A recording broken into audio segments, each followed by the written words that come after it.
Welcome. Thank you for joining us in Between the Covers. My name is Bradley Shaw, and tonight we're talking to author JD Murphy, whose recent book, The Arbor Girls, is also part of our symposium in Brisbane that he's speaking at as well. So he's got a very full calendar, and he's joined us tonight to help you understand more of what his book is about and the challenges he faced writing it and the enjoyment he got out of that. So thank you, JD Murphy, for joining us. My pleasure. So tell us that snapshot, I guess, a summary of The Arbor Girls for you. Tell us what it's about for the readers. What it's about, it's totally imaginary with a quasi-foundation in my grandparents coming to Australia as soldier settlers, sponsored by Australian British governments. So yes, there was this thing called the Soldier Settler Scheme, which enabled soldiers who have been demobbed from either the First or the Second World War, and my grandfather was in the First World War, to come to Australia, and the government gifted them a block of dirt and some timber and a little bit of school and some mattocks, and yes, you could even get a horse and a dray, if I recall properly. And all of this allowed you to carve out of the wilderness around Glasshouse Mountains a place to call home. However, the theory did not work out terribly well for most of the soldier settlers, because they, for example, in the case of my grandfather, he was a farmer in Northern Ireland. And of course, he was used to working with the weather and the soils and the culture of Northern Ireland. And he comes to southeast Queensland, and 110% of what he knew as farmer was useless. So he had to relearn. And this is at the same time as there was experiencing post-traumatic stress and a new wife and babies on the way, and a government that was not all that friendly. Wow. That's the foundation of it. But from that point on, I just thought, how do I layer this as a story? So I created 3 female characters with husbands who would be my tools for demonstrating how life really was bad in those early days. Wow. And then I take off into a purely imaginary world where I take an illegitimate child, and after a couple of generations, that illegitimate child inherits the fantastic wealth that these 3 ladies have generated through their good works. And well done. So tell me, with such a complex story, there's a few questions there. I mean, there's lots of layers, as you said.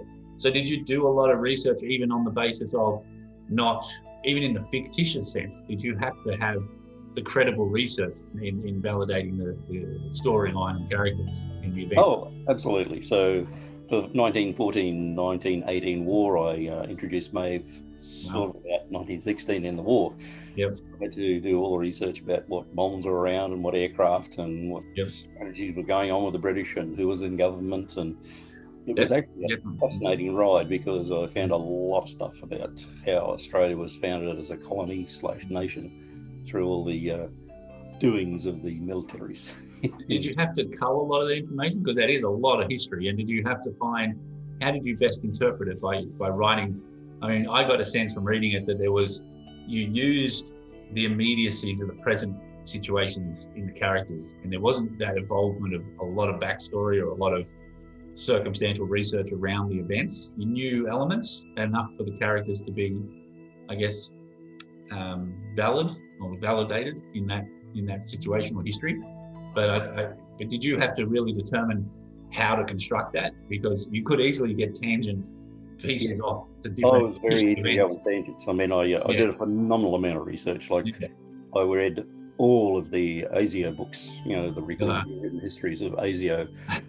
And it took me back into some of the British military online libraries just to validate who people were, so that I could mention this name against this place and this date, so that it would be accurate.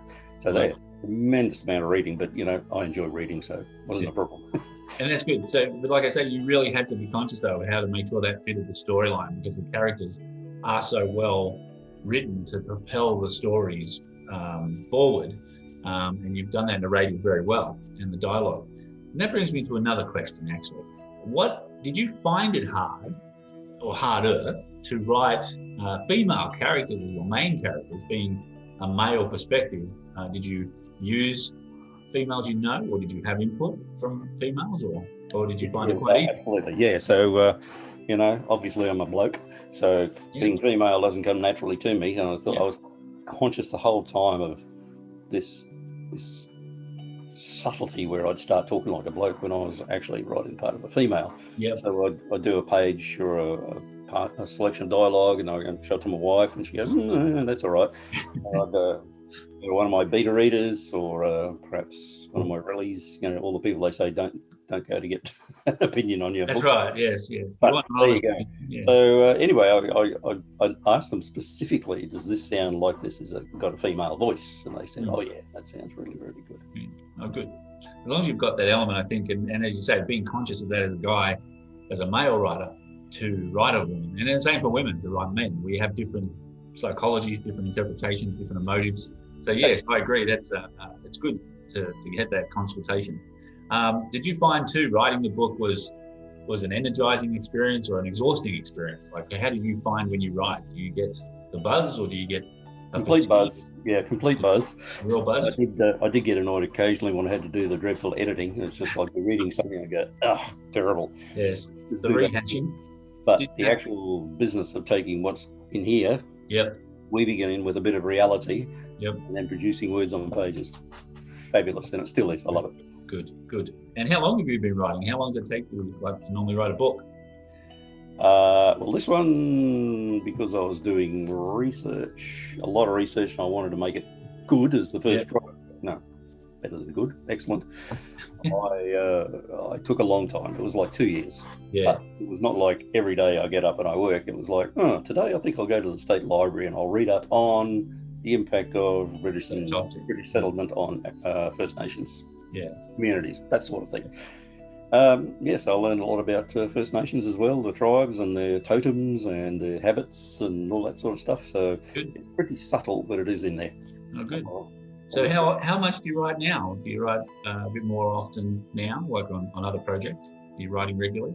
Well, I do write regularly, and at this point in time, because I've had with you folks another book in production, I've given myself a bit of a buffer to just like dream, because there's not much dreaming time when you're actually putting words on paper.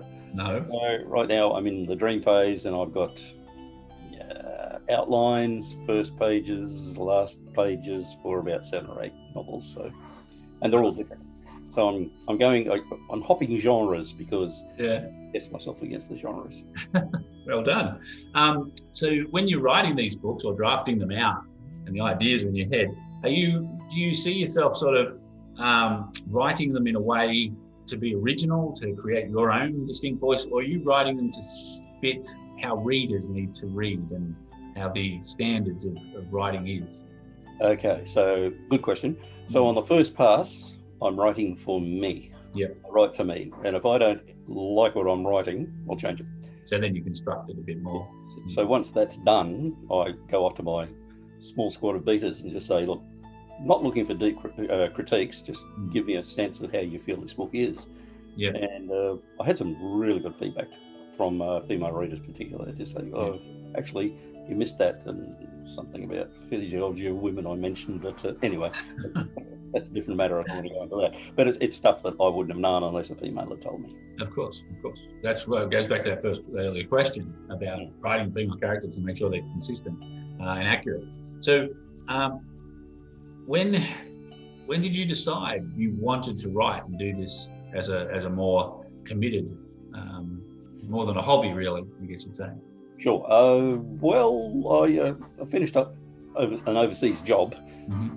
Well, it's more than that. It was a big job, and I finished that job, and I just thought I'm really sick of working overseas because I've done a lot of that in industrial settings. I thought it's time to take some me time, so I did, and I looked at myself in the mirror and said, "What are you going to do, John?" And then that little thing said, "Don't you want to write something?" A little voice in the head. I thought, okay, listen to the voice. And it was just procedural then to find out that the Queensland Writers Centre here in Brisbane does a regular, just so you want to write a novel sort of program. So I enrolled in that one, and it was spread out over 9-10 months. Okay. And I came out of that with a really, really good sense of how I would write, because it was a group of 15 people, and they were from all walks of life, you know, young, old, male, female, professionals. Amazing mix. Yeah. And just listening to these people developing their voices helped me to understand that I was able to develop my voice. Good. No, that's great. So with that voice, and you want to empower yourself and you're writing and you're constructing a profile, what do you find though as a writer is your kryptonite? What's your weakness, in the sense that you know, what affects you when you're writing the most? Then you try to, you know, fight it off. The multiple paths I create for where the story can go, and the actual business of closing them off so that it makes sense to the end product. So you have there are is that exactly? 1,000 decision points in this.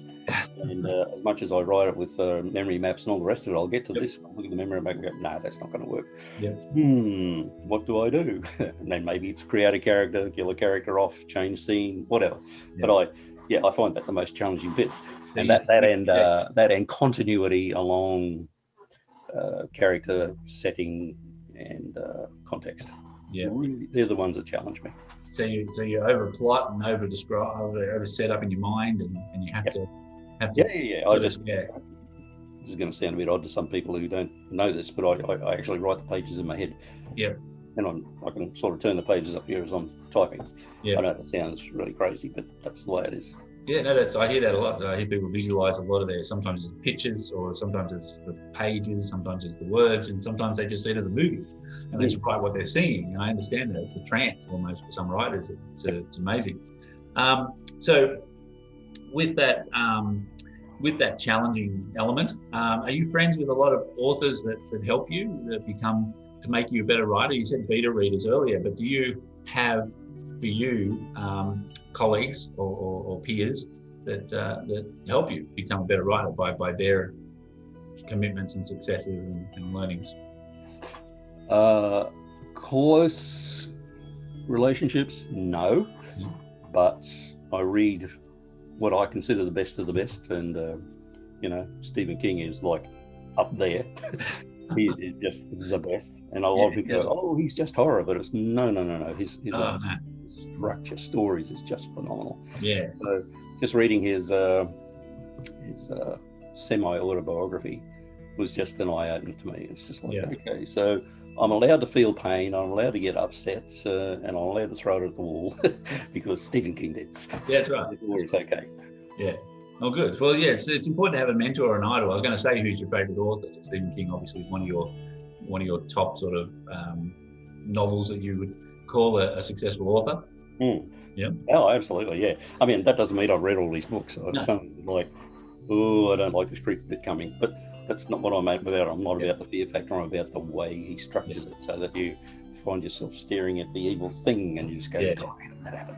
No, he's a very clever writer in that context. Yeah. Characters are very much a part of the story, which is, I think, any writer, regardless of the genre of that whether it's horror or drama he writes, I think if you write that character that well, you'll always have good readers. So do you hide any secrets in your books that readers might want to look out for, or any elements in there that they're like a consistent little JD Murphy trait that you're developing? That's an interesting one. Well, it's got my fingerprints on every page, and people who know me well have read that and gone, yeah, I see you there. That's you talking, which is not unexpected. Because that's what, it's funny you say that, because it's what Stephen King does as well. He does a lot of, his characters will cross story. So he'll have the service station attendant from The Stand suddenly appear in Pet Sematary, or the caretaker of The Shining will suddenly appear in Carrie.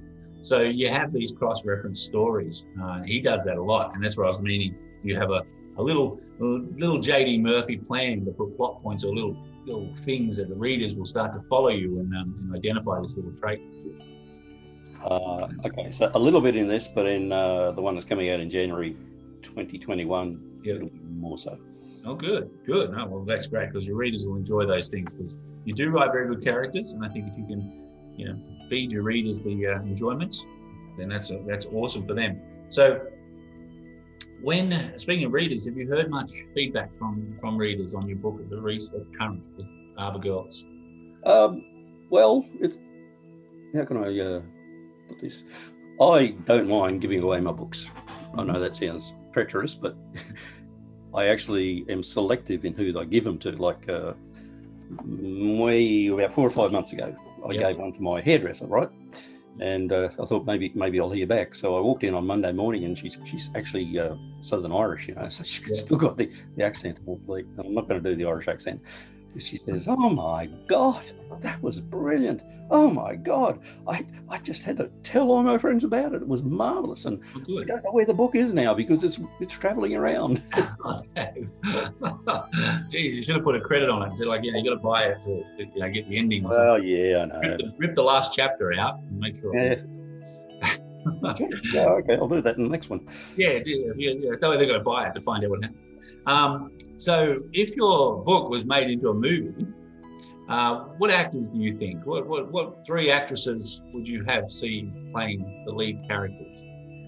Ooh, wow. Well, I've selected their nationality, so one's got to be Irish, a Northern Irish accent. Okay. Not the Southern accent, because that's way too thick for anybody to understand. I mean, my grandmother was Northern Ireland, and I could pick like 3 words out of 8, and I generally understood what she was saying. It was really broad broke. Another is English, and the third one was Welsh. Okay. So that I was able to pick up on the intonations of the various their approaches to English. Like you got the sing song of the Welsh, and you got the straight down the line of the English, and you got that romantic lyricism of the Irish. They can't say something without making it sound like poetry. Wow. So do you know any actresses that could pull those off, or would you just rather leave it to the casting directors on the film and not be involved? Well, if it gets that far, I'll have an opinion. Fair enough. It'd be difficult, actually, because they start out as young ladies, and toward the end they're quite mature, 70s and 80s before they pass away. So maybe it would need a series of actors per character. Oh, no, it's CGI all that. They make a 60-year-old look like she's 21 now. So it's great. I should find them. That's right. So where are they? Yeah, let's get some of that. Okay, so with talking, say when you were younger, a younger writer, not younger when you started writing, what would you say to yourself going back? What advice would you give to your younger self about becoming a writer so you know better? Be more confident in what you can do. It's like the doubts, this creeping doubt is just horrific. I mean, I used to write stories at home, and I got an honours in senior English or Year 12 English because I was allowed to do a creative piece.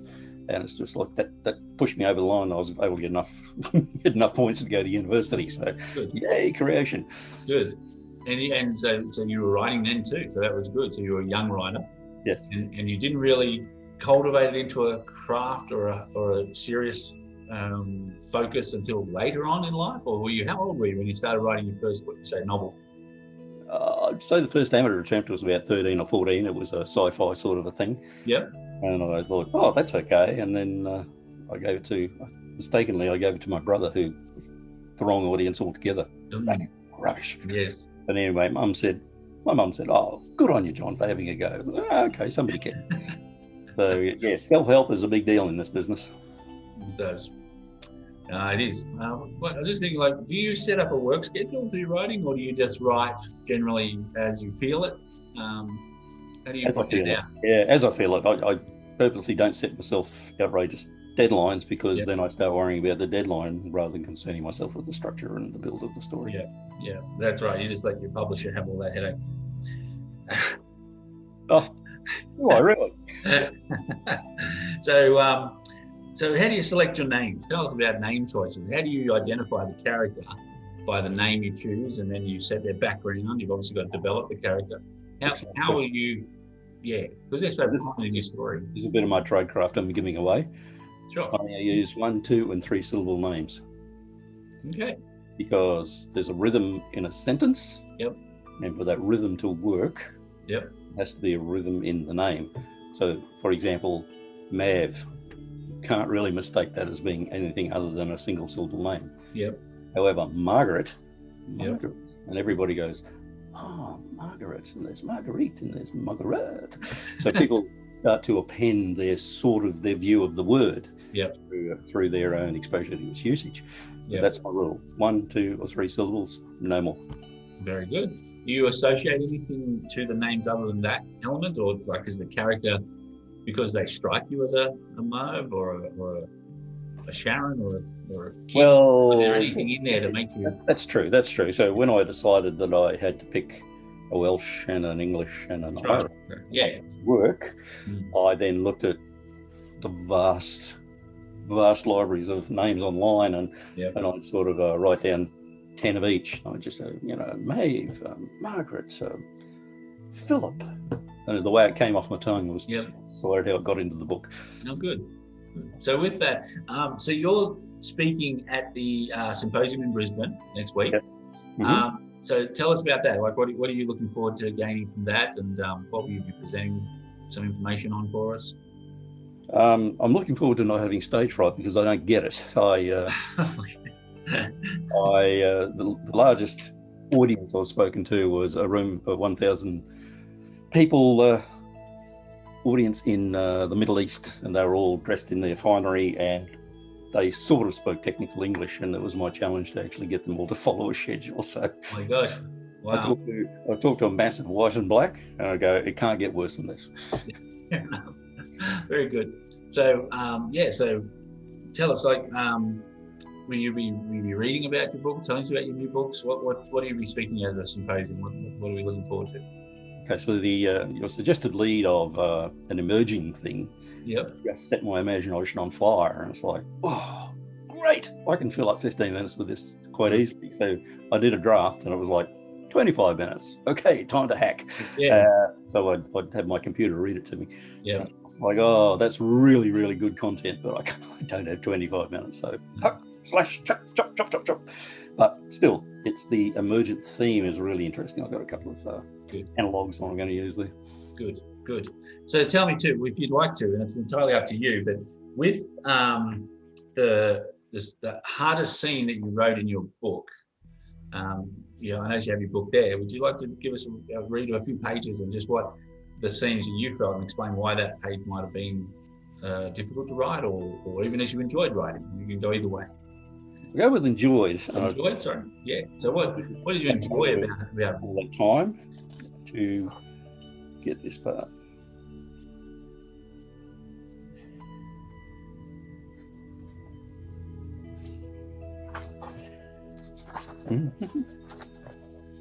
It's about a Yorkshireman who's a market gardener, orchardist back in the day. That is actually a person who lived opposite my grandparents. He was actually someone damaged by war as well, and he was just totally reclusive. And here it is today. And he just like walked into this as Mr. Pigott. So that's who Mr. Pigott is. So are you going to give us the accent? Oh, I'll try. I listened to a lot of it online. So this is Mr. Pigott in his orchard. Good. The peaches were good. The price would be good. Lenny would be able to buy a luxury or two once he got the boxes to the Farmers Cooperative at Glasshouse Mountain Railhead. Rum? Yeah. A hat? Some canned beef. He hated the stuff when he had to eat it in the trenches. Same thing, day in, day out. But now it was his decision to eat it. It wasn't half bad, and it lasted without needing to be kept cool. Lenny had harvested 10 boxes of fruit. They were loaded on his handcart for the trip into town. He heard, then saw, a horse and cart coming to a halt near his front gate. His mood turned dark. No good ever came of blokes coming on a horse and cart. The dapper-suited man stepped down and looked for a place to tether the horse. Not finding one, he tied it off on a sapling. There was no tethering post at Lenny's place, having one would only encourage people to visit. And he didn't have a house anymore. The man started walking towards Lenny through the orchard. "What do you want?" snarled Lenny. "If you're from the churches, you can bugger off. If you're from the government, you can bugger off. If you think you're going to buy something here, you can bugger off. I only sell to the cooperative." Very good. Well done. It goes on and on and on, and it's one of the more humorous parts in there. I quite enjoyed writing that. Yeah. Well, they're characters, aren't they? They are authentic characters. That's the interesting part. They're genuine Ockers, and with the dialect, they've come fresh from overseas. Yes. New Australian. So, do you, when you're writing your books too, like you're talking about your creative and your research, do you have them as a standalone concept, or do you try to find lineage, like linkage between all the books that you're writing, so there's a genuine element of your flow? No, as I mentioned earlier, I'm just right now. I'm even though I am commercial, I am still playing with genres and seeing if I can get my voice to twist and turn into these others. Like right now, I'm foxing around a sort of a horror story, just to see if I can make it happen. And I've read some of the early parts, put it away, as they say, and I come back and read it. I go, "Oh, it's got good bones. We might be able to make something of that." Okay, great, good. So you've got another book coming out in the new year called Mango. Is that right? Oh yes, Mango. Can we give away the name? Pardon? Can we give away the name? Yeah, we can give away the name. Mango. So that's again, and that took some time to write as well, or was that a book that had the same level of research and stuff as Arbor Girls, or what was the difference between the books? Intense research. In your writing experience with them. Yeah, I had to do a lot of research on the bad guys who come from a country in the Middle East. Yep. And I had to do a lot of research on the Queensland Police Service and its history to make sure I got the context.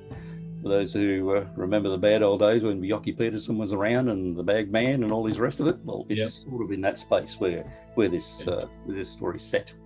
Very good. Actually, yeah, it is. And what else? Well, I had to. This is giving something away. I had to do a lot of reading on same-sex relationships. Yeah. It's like, huh? But I just read this. I did a précis of the main character, Jade, and I'm just reading it and going, I just got to make her a lesbian. It's the only way this is going to work. Yeah. And made her a standout in the police force and in society and in the shenanigans that come along to. Yeah. So you've not only written about the opposite sex, you've actually written the opposite sexual intent as well. So that's a very big challenge. Damn right. Well, I have a wife and two sisters, and my two sisters are worldly. Yep. And I just gave it to them to say, God, I wonder how far they'll get away with this. And they looked at me and, "You wrote this?" I said, "Yep." And I said, "That's bloody fantastic." Oh, good. That's good feedback too. So it's like, okay, that's good enough for me. Awesome. Well, that's great. Well, we won't dwell on that. We'll talk about Mango again more sooner, I'm sure. But tell me, with the Arbor Girls, one last closing thing. What are you hoping readers really take away from it when they read it and enjoy it? Foremost is the bad experience of soldier settlers coming from World War I and World War II, and how basically good old government said, "We will do this for you," and they did nothing. It was just a hard, miserable bugger of a life. Wow. Yeah, so that history period there that wasn't highly profiled, I'm sure, in our own history. It's certainly interesting in experiencing that from their perspective. You did really well in writing it. So, JD Murphy, thank you for your time tonight and for sharing those thoughts and those experiences and reading. We look forward to your next book and more ongoing books, I'm sure. So thank you for joining us and speaking next week in the symposium. Thank you. All righty, thanks. Bye-bye. No worries at all, mate. You have a good night. Thank you.